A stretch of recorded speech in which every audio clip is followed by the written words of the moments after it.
What's up, YouTubers? It's Nick here, and I'm alive.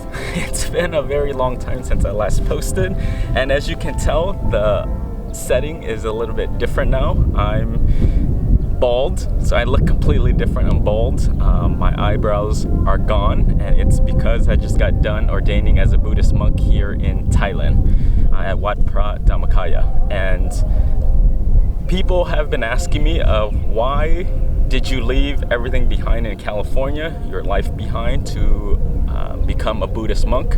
And for me, the answer is fairly simple. In my world, I feel like I have everything. In the physical world, I have everything. According to the Western standards, I'm educated. I have a master's degree. I have my own business called True Nature Counseling Center. I work for an agency where I'm the lead therapist. I train therapists. I travel around to do speaking gigs. I work as a professional dancer, modern dancer. I do hip hop. I also do ballet. I have my own car. I own my own home. I have a lot of friends, and I have good health. I'm in shape. So again, according to Western standards, I made it. I have everything. But for me, it's so what? The question that keeps me going is, if you were to die tomorrow, so what? What impact did you have on this world? What impact are you making on this world?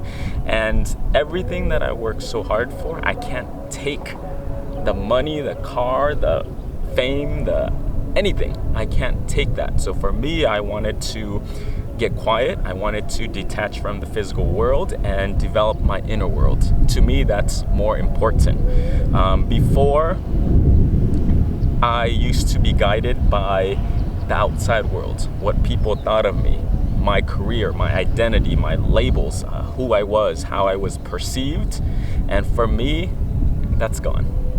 That's absolutely gone, and it's time to mature, where I wanted to be guided by something more genuine, something more real. And for me, that is the soul, that is the spirit, that is the inner world that guides me.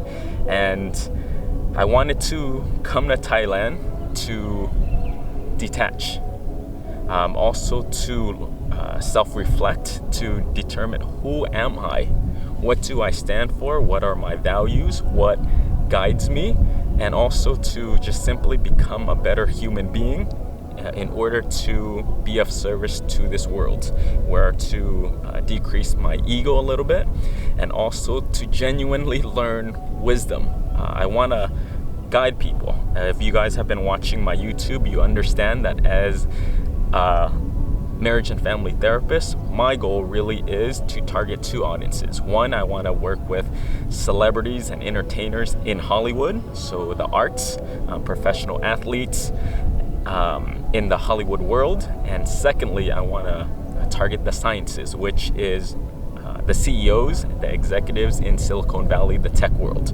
So those are my two main ones, and I feel like you can have everything, you can have big goals, you have big dreams, but at the end of the day, are you a good person? Do you have good habits? Are you kind? Are you compassionate? And do you have a sense of self and identity, where you have a spiritual foundation? You're grounded in spirituality. You're grounded in yourself. So that's kind of what I'm going for. And again, in order for me to do this kind of work and to help people heal, I needed to do my own work. And this is why I'm here, to self-reflect and again to become a better person. What is it like to be a Buddhist monk? Well, first off, let me start by saying where I am. This is called Wat Phra Dhammakaya. It's the world's largest temple, and I'm telling you, it's humongous. It's shaped, the main meditation center, it's shaped as a square. Each side of the square is 1 kilometer, so that's about two-thirds of a mile. And it's 2/3 of a mile each way, so it's humongous. This place is designed to fit 1 million people. So 1 million meditators, 1 million monks, and it's just huge. Also behind me, the gold Satya, there's 1 million Buddha statues on top of it. So this place is simply sacred. This place is holy, and you can just feel the energy around here, and it's absolutely beautiful. The schedule of a monk is insane. I thought coming here to become a monk would be the easiest thing, where life is just simple, but no, that's not how it works. And I have a newfound respect for Buddhist monks out there. When I arrived at the airport, I drove an hour here to the temple, and right away I checked in. They took all my belongings, so no phones, no computers, no laptop, nothing. They took all my luggage, my wallet, my keys, everything was gone. And they shaved my head, and they gave me a white shirt, and they gave me white pants, and there you go. Your identity is gone, and it's time to learn how to become a Buddhist monk. Our schedule every morning starts at 4 a.m., so we wake up super early. The ground that we sleep on, it's insane. We're simply sleeping on a yoga mat. It's this thin, and we have, what do we have? A blanket, and then we have another blanket that we use as a pillow, and that's it. So I'm used to the comforts of my home, where my bed is nice, it's big, it's comfortable, but this, nope. What they're teaching you is how to detach from worldly things and just really getting back to the basics. Sleeping is for sleep. So that's the intention of that. But again, we wake up every morning at 4 a.m. We have to get ready, and then we start morning chanting at 5 a.m. We do morning chanting for about maybe half an hour, and then we meditate for another half an hour. And then after that, at 6 o'clock, we do our chores. That includes cleaning the toilet, being on the laundry team, so you're doing laundry for everyone. You can be on the food team, where you help get breakfast and lunch ready, and also cleaning the meditation hall. So those are some of the chores that we do. By 7 a.m. we have breakfast, so that's super early. After that, we have then our second morning chanting. After that, we have our second morning meditation. So we're meditating each time about an hour, 45 minutes to an hour. After that, we have lunch, and then we have a little bit time off. And then at 2 o'clock, we have meditation again with a Dhamma talk. So the teaching monk would teach us just education about Buddhism, about the world, about spirituality. And then we have a little bit of free time, and then at night, at 7 p.m., then we have evening chanting, and then a Dhamma talk, and then meditation again. The schedule has been super difficult because all you're doing is you're eating breakfast and lunch by noon, and after that, you're done. The reason for that is, as a Buddhist monk, you're not using so much energy. Most of the time is through meditation, being mindful, doing your chores, and so you don't need to consume that much. But overall, my experience is amazing. Each day, 24 hours felt like a week, at times a month. It's strange because time just completely stopped. Without your phone, without your keys, without your wallet, it's just gone. And I remember for the first time standing up, wearing my robes, and I'm like, holy crap, I'm not looking for my keys, I'm not looking for my wallet, I'm not looking for my phone, and it just felt so freeing. One of the difference being in a monastery being in a temple is the conversation is different. It's weird how in the Western world, when we meet someone, the first thing we always ask is, who are you? What do you do? Where do you live? Those kind of questions. But in the temple, the questions were different. The questions were, how's your meditation? What good did you do today? What's your plan for the future? But they really asked questions that had more depth to it, and it's not surfacey. Your identity, what you do in the physical world, it really doesn't matter. How much money do you have? Who cares? Who gives a damn? They're not interested in that. But what they really want to know is, how are you going to improve yourself? How do you want to become a better man? What's the good that you did today? So again, these are really different questions. So why is meditation important? In the monastery, we meditated a lot. It's funny, in the Western world, we would do, 5-minute meditation, but no. When you come here, each session is about an hour, sometimes an hour and 20 minutes, and they do not sugarcoat it. If you have never meditated, if you're an experienced meditator, no, doesn't matter. We're meditating for long sessions, and you're gonna get used to it. But each day we would meditate around 3 to maybe 5 to 6 hours. So it was a lot of time. Meditation is probably the most important thing ever. The analogy that they taught us is just like showering.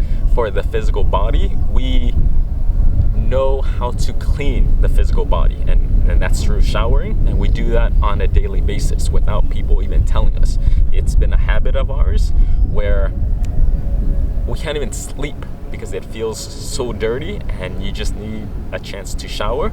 So that's how we take care of the physical body. But for the mind, we never shower that, and we never clean that. Our day is filled with emotions and different events where we have anger and jealousy and greed and delusion, and we never clean it. And the only way to clean it is through meditation. Meditation is showering of the mind. They also teach us that in the physical world, if you don't shower for a day, it's okay, whatever. If you don't shower for a couple of days, then you start to notice it and it bothers you. If you don't shower for a week or so, other people notice it because you start smelling, so it will bother other people. And then if you don't shower for a very long time, then it's just a big issue. But same thing with the mind. When we don't meditate for a day, okay, whatever. If we don't meditate for a week, your mind starts getting clouded. It starts building up stress, anxiety, worries, depression. If you don't shower for a month, again, your mind is clouded. And it's interesting because there are people out there who have never showered their minds. It's been 2 decades. It's been 30 years that you never showered your mind and you're thinking the same thoughts. So just imagine how clouded your mind is, and this is why meditation is so important. Again, it's just simply showering the mind and clearing the mind. Meditation is important because it gives you an opportunity for clarity. That's simple. When you can get your mind to still, let all the emotions, let all the thoughts just come down, then you can make clear choices. A lot of times people will say, well, I don't have enough time. Well, the fact that you're going through life and making sloppy decisions because your mind is not clear, you're actually wasting time. If you actually took time each day to shower the mind, get quiet, get still, you would save so much time. You would develop inner joy, inner happiness, a peace of mind, and also, again, clarity. That's when wisdom just comes up, and then you can make decisions for yourself, your company, your family, that is more effective, and you can save more time. So try it out. It's very important. What's a tip that I can give people in the Western world.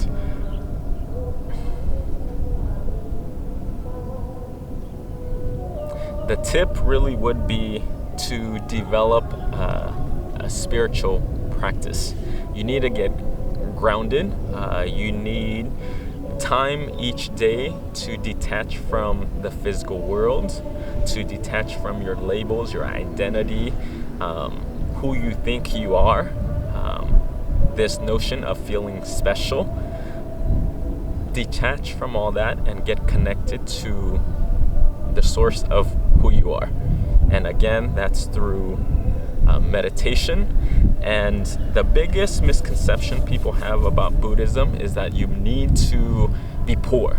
You need to be a minimalist, and you need to not pursue anything in the physical, and that's not true.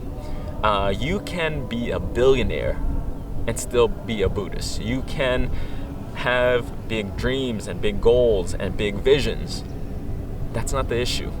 You can have a mansion. That's not the issue. You can have private planes and private jets. Again, that's not the issue.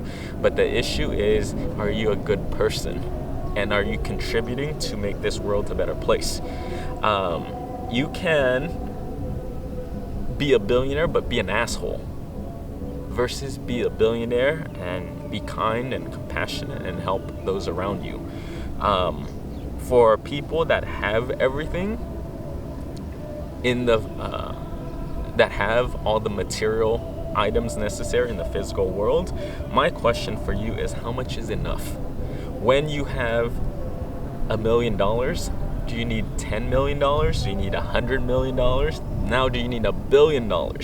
Do you need more clothes? Do you need more friends? Do you need more likes and followers? And like, when is enough enough? And again, at the end of the day, when you die, you can't take in any of that. So my question to you would be or my challenge to you is really to see, what do you want to leave behind?